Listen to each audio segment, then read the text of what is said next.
The smoke curled from the grill, bitter and sharp, mixing with the sound of his laughter.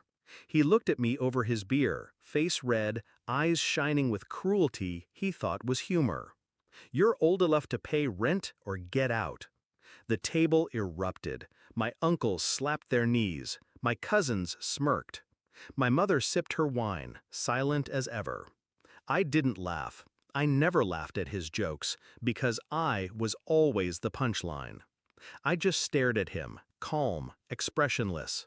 And in that silence, I made my decision. It wasn't always this way. When I was young, I thought his gruffness was love. His harsh words, lessons. His silence, strength. I wanted his approval more than I wanted air. I worked, I studied, I took on shifts after school, and every paycheck I slid across the counter at home. For groceries, I'd say. For the bills. He never thanked me. He never even looked at me. Instead, he drank, he laughed, he told the world that he built this house brick by brick, never mentioning that the electric stayed on because of me, that the mortgage stayed afloat because of me. Year after year, I carried the weight he claimed as his own. Until the barbecue. Until that line. Pay rent or get out. He thought it was a joke, but I don't joke. The next morning, before the sun rose, I packed. Quiet, efficient. Everything I needed fit into 2 suitcases.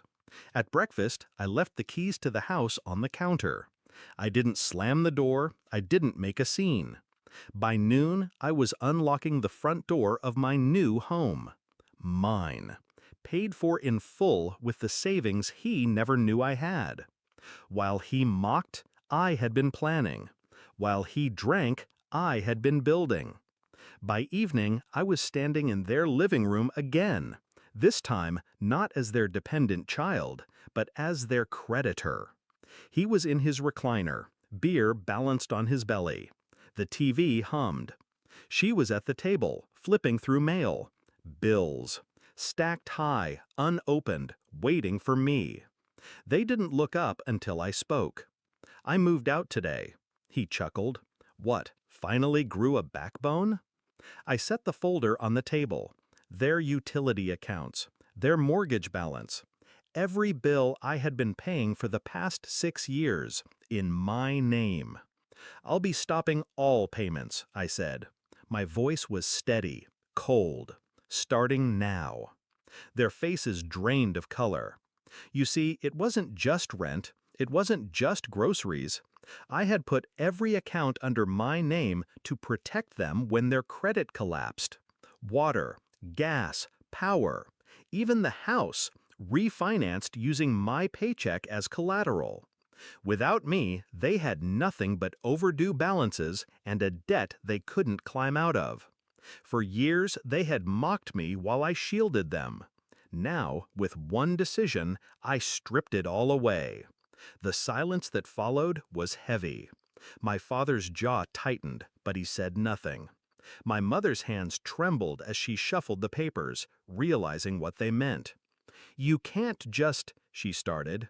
"I can," and I did. I leaned down, close enough for him to smell the freedom on my breath. "You wanted me to pay rent or get out. I paid. I got out. And now you can figure out how to keep the lights on without me." That night, I slept in my own house. The air smelled different, clean, untouched by resentment. My phone buzzed until dawn with missed calls. I ignored them all. In the weeks that followed, the cracks in their fortress widened. The utilities shut off.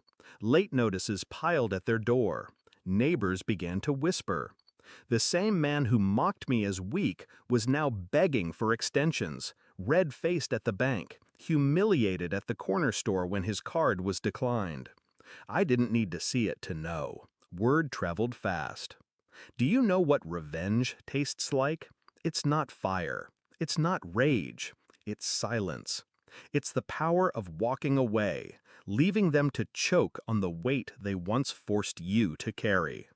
Months later, I drove past the old house. The grass was knee-high. curtains drawn, a foreclosure notice taped to the door.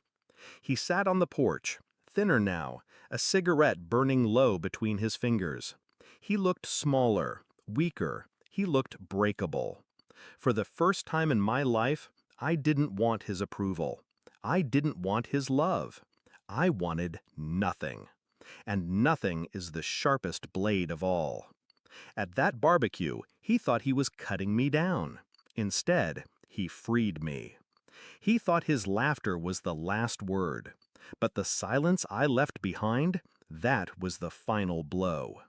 Because when I walked out, I didn't just leave the house. I left them powerless. And they'll never recover.